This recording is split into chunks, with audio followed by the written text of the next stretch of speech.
All right, everybody, welcome back. Sports Bash Live, 97.3 ESPN. Of course, we look at the Phillies and the Mets. That game in progress as they have a doubleheader, and the Phillies and the Mets playing a four-game set. We'll talk a little bit about that. The National League has gotten off to an interesting start. We're going to do that now with ESPN Major League Baseball analyst Doug Glanville, of course, a former Philly as well. And tonight, ESPN is commemorating the life and legacy of Jackie Robinson with this Major League Baseball doubleheader. Doug Glanville will be on the call. And a big part of today's coverage for the 9:45 Reds-Giants game, that Phillies-Mets game is the first part of that. And Doug joins us now here on the Boardwalk Honda Hotline. Doug, it's good to have you back, man. How you been?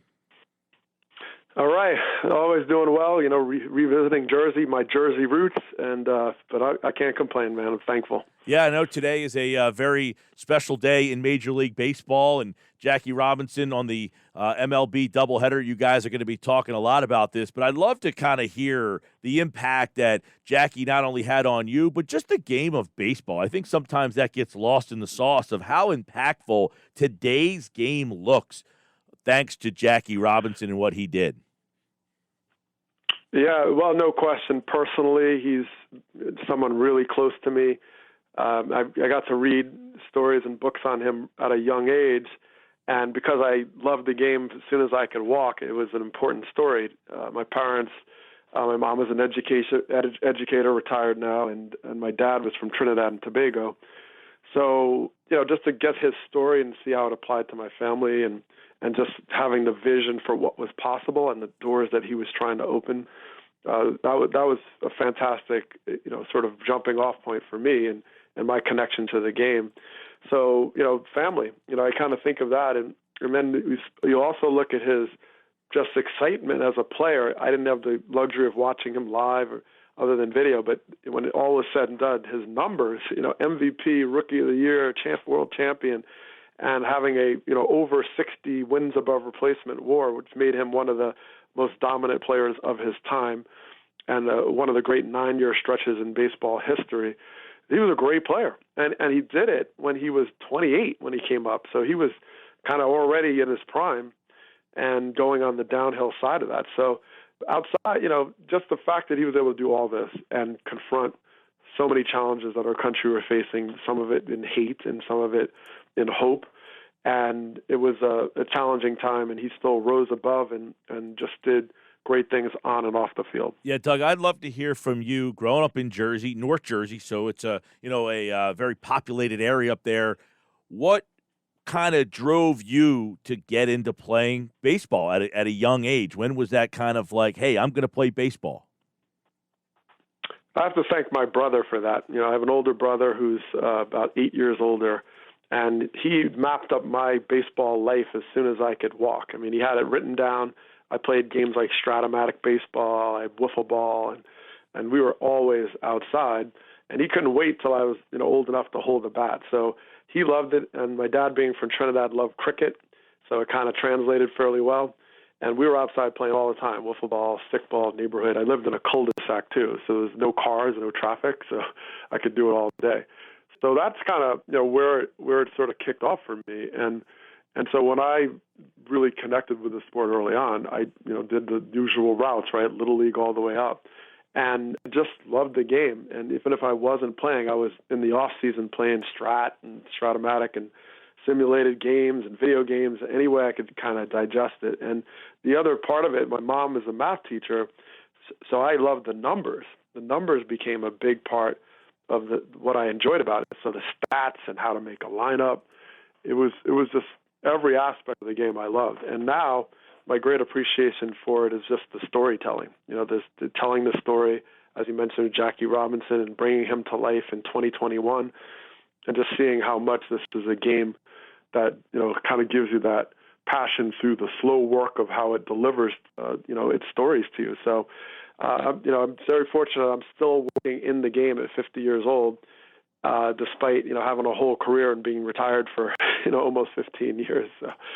So I feel very grateful for that. Yeah, and I know you look around the baseball today. There's players from all sorts of backgrounds, but we always talk about these young kids and are they playing baseball? I feel like your story is a very unique one. I was having the same conversation, Doug, we were watching the Phillies game on Sunday night against the Braves, and I'm saying that was an exciting game. You had home runs, you had defensive plays, you had a play at the plate, and yet I don't know that kids are getting drawn in by that, what you and I like.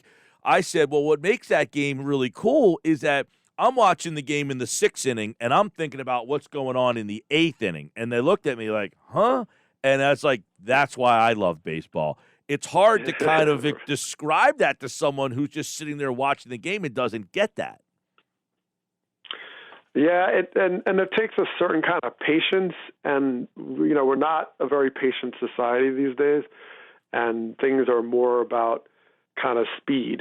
And when you don't have a lot of action, which is certainly something baseball is grappling with, a lot of strikeouts, a lot of walks, a lot of home runs, and you don't really get that middle ground, what you and I talking about, hitting runs and stolen bases and triples and moving runners, and you just don't have as much of that anymore because it's much more, it's geared towards the power of the game.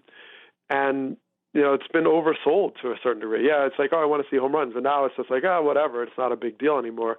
And you're missing the fact that there are some great athletes on the field that can do so much and cover a lot of ground, but there's no ball put in play for 8 minutes, and it's just hard to celebrate that at a certain point. You have to find ways to create action. So that's what's a different thing. I mean, I could wear the get off my long hat, and yeah, I love starting pitchers back in the day that went 8 innings, and I grew up as a Philly fan with Steve Carlton, right? He's just good for 9. That was just what you did. And now guys go 2 1/3 and 3, and then you have like 12 guys to close out the game.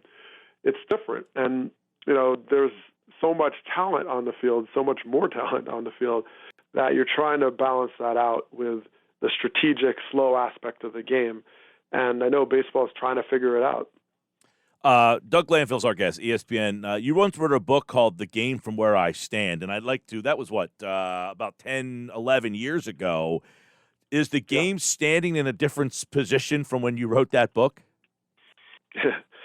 A lot of it still holds because it was so much about behind the scenes and the relationships, and that's what I still love about the game, that you still have those dynamics of a locker room and a clubhouse.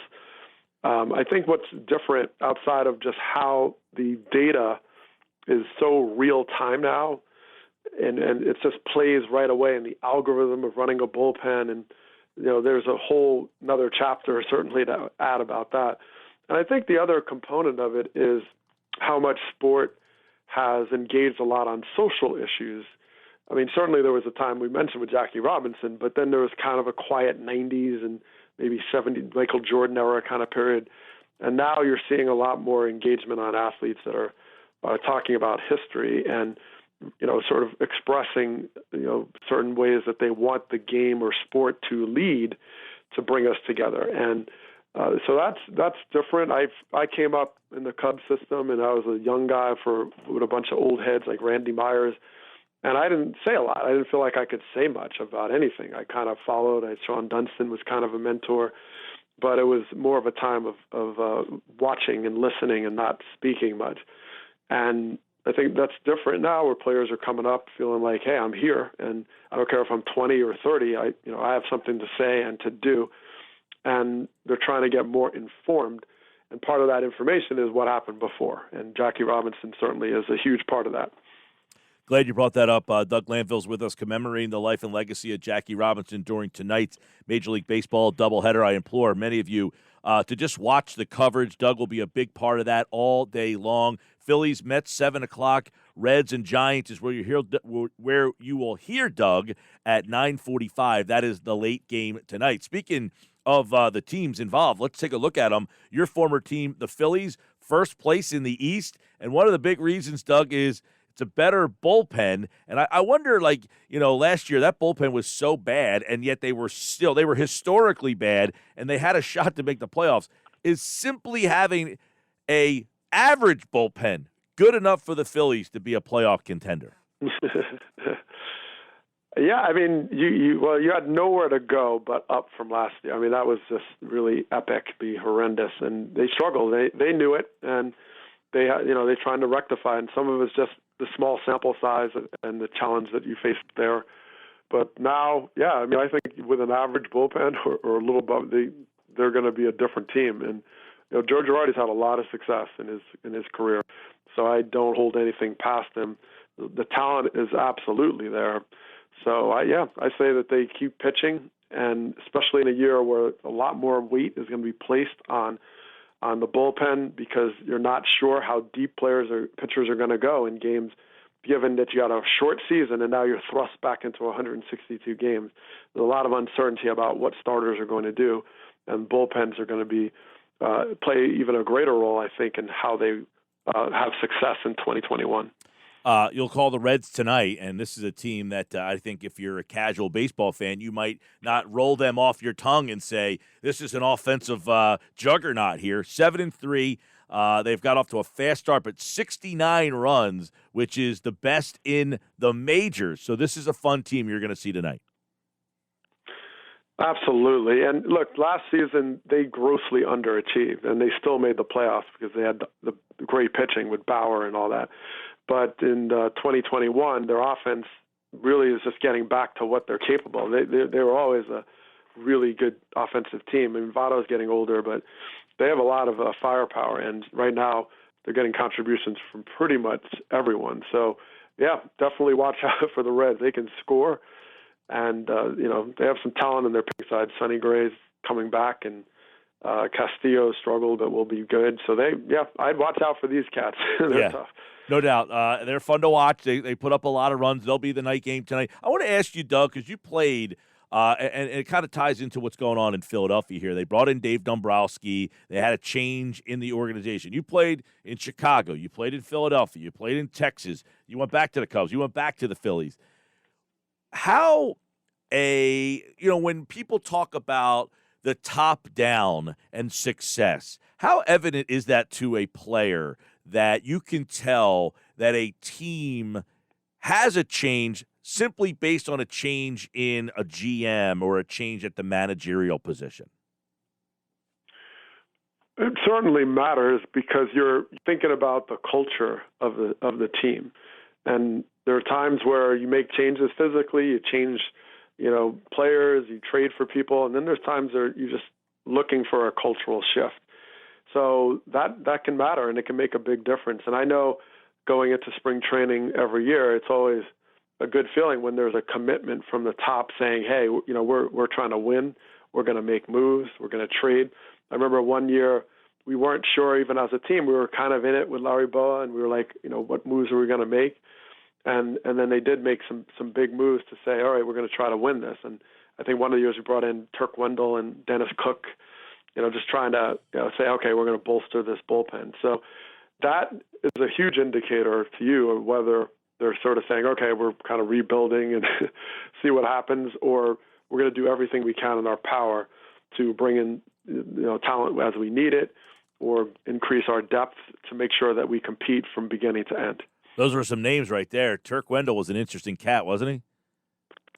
Oh yeah, with the shark tooth necklace and the black socks, or if he wore socks at all. So yeah, Turk was a character. He sure was. Baseball is a game of characters. Doug Glanville is one of the good ones in the game.